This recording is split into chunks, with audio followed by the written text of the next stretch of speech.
Let's create a St. Patrick's Day party invite inspired by a bestseller. I'm starting by choosing a pre-made design to recreate a template that's already converting really well on Etsy.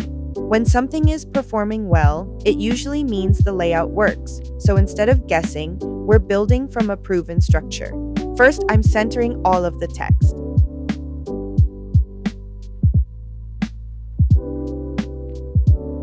All right, that's good. Now I'm also centering the background.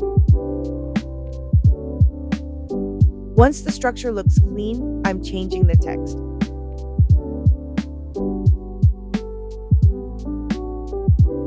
This was originally a birthday party invite, but we're turning it into a St. Patrick's Day party instead.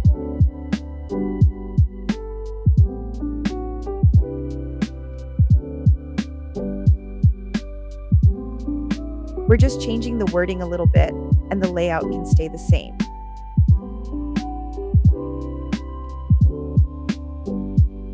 Next, I'm organizing the elements a bit. When elements are layered properly and spaced well, the design instantly feels more professional. Small adjustments here make a big difference. Now I'm going to darken the background slightly using the opacity tool.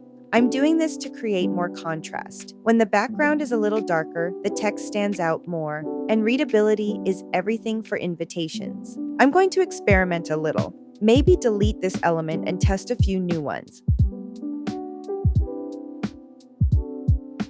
Sometimes it's about seeing what works visually.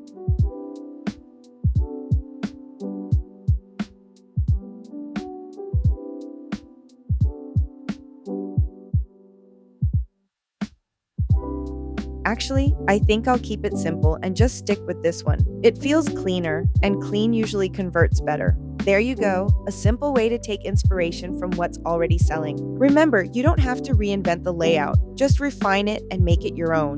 And don't forget to subscribe so you don't miss new tutorials and design tips to help you grow your digital shop.